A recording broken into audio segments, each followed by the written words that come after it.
Hello students, welcome back. आज हम RBSC NCERT class 8 का फर्स्ट चैप्टर के 3 सेक्शन को आज स्टडी करेंगे।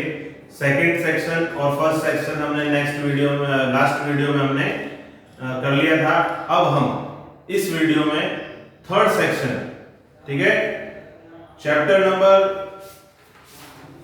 1 the best Christmas present in the world, page number 14, section number 3। Let's start.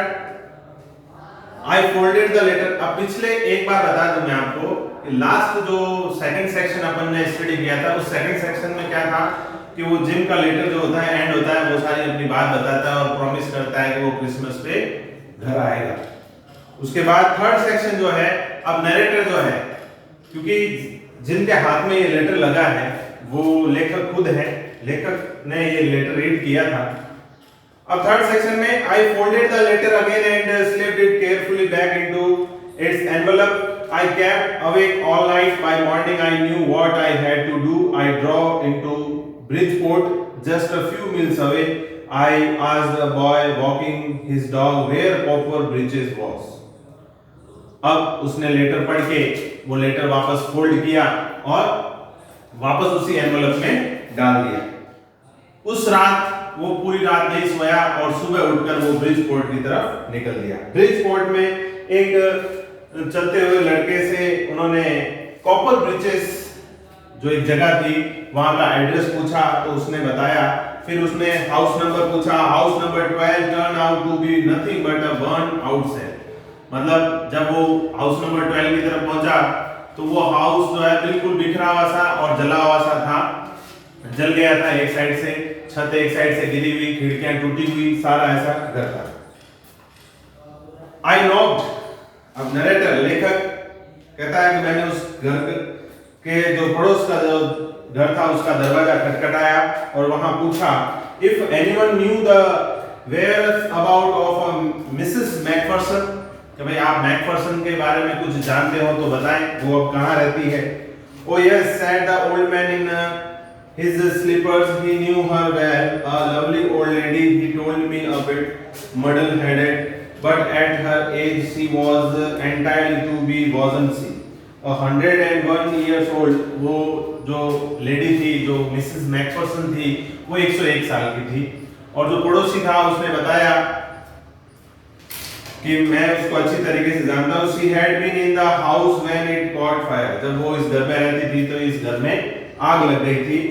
No one really knew how the fire had started, but it could well have been candle. She used thought electricity was too expensive. तो वो क्या करती थी, बिजली का उपयोग नहीं करती थी, वो क्या करती थी, कैंडल जलाती थी। कैंडल की वजह से ही उसके घर में आग लगी होगी, ऐसा अनुमान लगाया जाता है। अब कैंडल यूज क्यों करती थी, क्योंकि बिजली बहुत महंगी, वो कहती थी बिजली बहुत महंगी है, इसलिए वो कैंडल यूज करती थी। तो फर्स्ट जो वर्ड आता है वो आता है एक्सपेंसिव, यानी महंगा। तो बिजली बहुत महंगी थी। The fireman had got her out just in time. Fireman ने जब आग लगी, जब वो घर में ही थी, फायरमैन ने उनको बचाया। She was in a nursing home. अब नाउ यानी अब, नाउ क्योंकि अब उनका घर जल चुका था तो अब वो नर्सिंग होम में थी। बर्लिंगटन हाउस, वो नर्सिंग होम कहां था, बर्लिंगटन हाउस में। On the Dorchester road, Dorchester road है, जैसे किसी एड्रेस पे अपन जाते हैं तो वहां पूरा एड्रेस होता है, उसी तरह से ये एड्रेस है। Burlington house, Dorchester road, on the other side of town, उस टाउन के दूसरी साइड में था, उस शहर के दूसरी तरफ। I found Burlington House nursing home easily enough. उसको बर्लिंगटन हाउस आसानी से मिल गया था। There were paper chains up in the hallway and a lighted Christmas tree stood in the corner with a lopsided angel on top. जैसे ही वो nursing home में एंटर हुआ तो जो हॉल था बड़ा सा एंट्रेंस में, उस हॉल में बहुत सारी जो है सजावट की जो पन्नियां लगी हुई थी, ठीक है, उस सजावट की पन्नियों के साथ साथ क्रिसमस ट्री भी लगे हुए थे जिनके ऊपर लाइटर उनको किया हुआ था कॉर्नर में। और एक कॉर्नर में एक आप कह सकते हैं देवदूत एंजल की भी एक तस्वीर या एक ऐसी फोटो लगी हुई थी, ठीक है। एंजल फरिश्ता या देवदूत बोल सकते हैं, फरिश्ता या देवदूत, ठीक है। तो वो जैसे हॉलवे में घुसा तो वहां क्योंकि क्रिसमस की तैयारी चल रही थी इस वजह से सारी सजावट हो रखी थी with a loop side. Loop side का मतलब होता है एक तरफा, लूप साइड एक तरफा।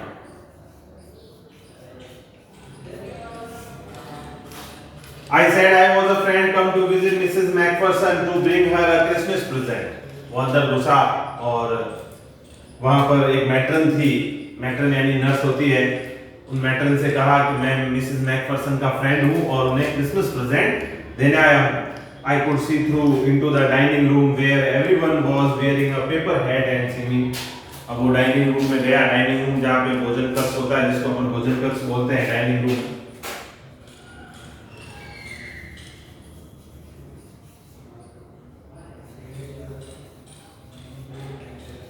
भोजन कक्ष, डाइनिंग रूम गया, वहां पे सबके हैट पहनी हुई थी, टोपियां पहनी हुई थी, कागजी जो टोपियां आती है जो क्रिसमस या किसी बर्थडे पे पहनते हैं, और सब वो जो है वहां पर गा रहे थे, अपना एंटरटेनमेंट कर रहे थे। The matron had a hat on too and seemed happy enough to see me. वहां की जो मैट्रन थी, नर्स थी, वो मुझे देखकर बहुत खुश हुई। She even offered me a mince pie. उसने मुझे मिन्स पाई ऑफर किया। मिन्स पाई एक केक के समान होता है, स्वीटनेस भी होती है उसमें, लेकिन कई बार एक कचौरी की तरह भी होता है जिसमें स्टफ्ड किया हुआ होता है, और एक कचौरी की तरह होता है जिसके अंदर स्टफ्ड में उसके अंदर जो है कोई भी मतलब आप कह सकते हैं मांस वगैरह उसके अंदर डाला हुआ होता है, तो वो स्टफ्ड किया होता है, उसको मिन्स पाई बोलते हैं। She walked me along the corridor. अब वो कॉरिडोर की तरफ मुझे लेकर गई। Mrs Macpherson is not in with the others. वो कहती मेरे साथ साथ चलती गई और कहती रही मिसेस मैकफर्सन किससे नहीं मिलती है, वो अकेली ही रहती है। She told me she is rather confused today, so we thought it best if she had a good rest. वो आज ज्यादा ही कंफ्यूज थी, तो इसलिए असहज थी। कंफ्यूज का मतलब होता है असहज होना, मतलब तो इसलिए हमने उनको रेस्ट करने के लिए अलग रूम में शिफ्ट कर दिया। She has no family, you know, तुम जानते ही हो कि उनकी कोई फैमिली नहीं है, कोई परिवार वाला नहीं है। No one visit, ना ही उनसे कोई मिलने आता है। So I am sure she will be only too pleased to see you. ये मुझे पक्का पता है वो तुमसे मिलकर बहुत खुश होगी। She took me into a conservatory with wicker chair and potted plant all around and left. वो मुझे कंजर्वेटरी की तरफ ले गई। कंजर्वेटरी एक वनस्पति रक्षा गृह होता है जहाँ पर आप कह सकते हैं ग्रीन हाउस के लिए जो कांच का जो घर बनाया होता है उसको कंजर्वेटरी बोलते हैं। और वहाँ पे काफी सारे प्लांट जो है लगाए हुए थे, काफी सारे गमले थे, और वहां से वो वहां पर मुझे छोड़कर वो चली गई। The old lady was sitting in a wheel chair. वहां पर एक व्हील चेयर पर एक ओल्ड लेडी बैठी थी। हर हैंड्स फोल्डेड इन हर लैप। उसके हाथ उसकी गोदी में रखे हुए थे, फोल्ड किए हुए थे। लैप, लैप यानी गोदी। She had silver white hair. उसके बाल बिल्कुल सिल्वर व्हाइट थे, एकदम पूरे व्हाइट बाल थे क्योंकि वो 100 साल से ऊपर की थी। Hair pinned into a wispy bun, और एक जूड़ा भी उन्होंने बनाया हुआ। She was gazing out at the garden, और वो गार्डन की तरफ एक टक नजर से देख रही थी। गेजिंग यानी एक ही नजर से देखना। हेलो आई सेड, मैंने उनको हेलो किया, नमस्ते किया। She turn and looked up at me vacantly. वो मुड़ी, टर्न हुई और मेरी तरफ उदासीनता के भाव से एक ही नजर से देखती रही। हैप्पी क्रिसमस कॉनी, मैंने कहा happy Christmas Connie. I went on, I found this, I think it's yours. उसने एक बॉक्स बताया, उसने कहा मुझे ये मिला है, ये आपका है, ऐसा उसने कहा। As I was speaking, her eyes never left my face. जैसे मैं बोल रहा था उसकी आंखें मेरे फेस की ओर ही गड़ी हुई थी, ठीक है, वो कुछ भी नहीं, मुझे ऐसा लग रहा था कि वो मेरे बोला हुआ कुछ भी नहीं सुन रही थी, उसकी आंखें मेरे ऊपर गड़ गई थी। वो क्षण बहुत ही इमोशनल मोमेंट था मेरे लिए, वो मोमेंट बहुत ही इमोशनल था। That was the moment her eyes lit up with recognition and her face became suffused with a sudden glow of happiness.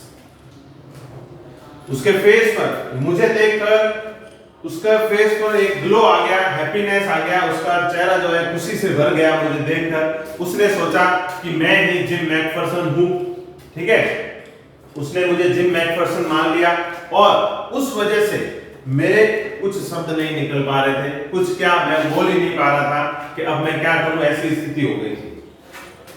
With a sudden glow of happiness, I explained about the desk, about how I had found it, but I don't think she was listening. अब मैंने उसको पूरी ये कहानी बताई कि ये लिफाफा जो एनवेलप है मुझे कैसे मिला, डेस्क मैंने कहां से खरीदी, ये सारी बात मैंने उन्हें बताई, लेकिन वो मेरी बात नहीं सुन रही थी। वो तो मुझे एक ही नजर से देखे जा रही थी, ठीक है। For a while she said nothing. काफी समय तक उन्होंने कुछ नहीं कहा, but stroked the letter tenderly with her finger. जैसे ही मैंने उनके सामने लेटर किया तो उन्होंने लेटर को सहलाया, stroked,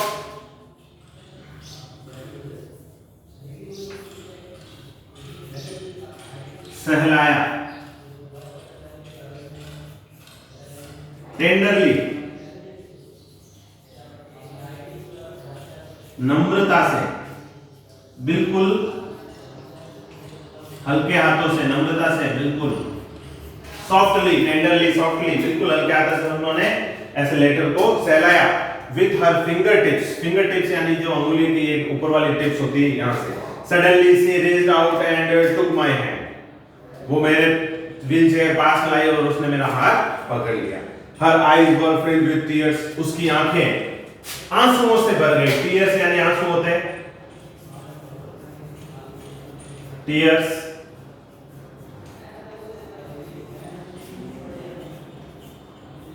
आंसू, ठीक है। You told me you had come by Christmas dearest, she said, उसने कहा तुमने कहा था कि तुम क्रिसमस पर आओगे, तुमने मुझसे वादा किया था लेटर में।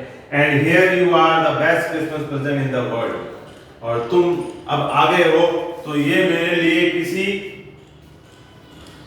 सबसे मतलब क्रिसमस का सबसे अच्छा तोहफा, क्योंकि उस मिसेस मैकफर्सन यानी कॉनी मैकफर्सन ने नरेटर को ही जिम मैकफर्सन मान लिया था। इस वजह से जिम मैकफर्सन भी कुछ बोल नहीं पाए, ठीक है ना, क्योंकि वो माहौल जो है वहां का मूवमेंट जो है बहुत ही इमोशनल जो है इमोशनल हो चुका था, इसलिए वो कुछ भी नहीं बोल पाए। She said, and here you are, the best Christmas present in the world. Come closer, Jim dear, sit down. उन्होंने कहा पास आओ और मेरे पास बैठ जाओ। I sat down beside her, मैं उनके पास बैठ गया, and she kissed my chin. I read your letter so often, Jim, every day. मैं तुम्हारा लेटर जो तुमने लिखा था वो पढ़ती थी। I wanted to hear your voice in my head. It always made me feel you were with me. तुम्हारी वो आवाज मेरे सर में हमेशा, मेरे दिमाग में हमेशा घूमती रहती थी, जिससे मुझे तुम्हारे मेरे पास होने का एहसास होता रहता था।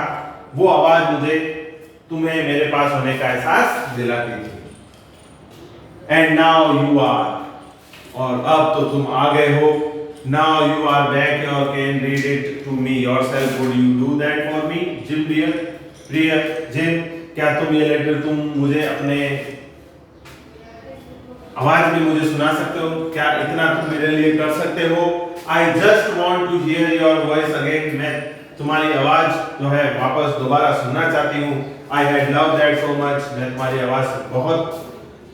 आवाज को बहुत पसंद करती हूँ। And then perhaps we'll have some tea. I have made you a nice Christmas cake. फिर वो कहती है कि हम चाय लेंगे। फिर मैंने तुम्हारे लिए बहुत ही अच्छा मार्जिपान बनाया। मार्जिपान मैंने आपको फर्स्ट सेक्शन में बताया था, मार्जिपान एक स्वीट होता है जो जिम मैकफर्सन को बहुत ही पसंद था। I know how much you love marzipan, मुझे पता है। किसने बोला? टोनी मैकफर्सन ने बोला, मुझे पता है कि तुम मार्जिपान कितना पसंद करते हो। मार्जिपान एक स्वीट है जो टोनी मैकफर्सन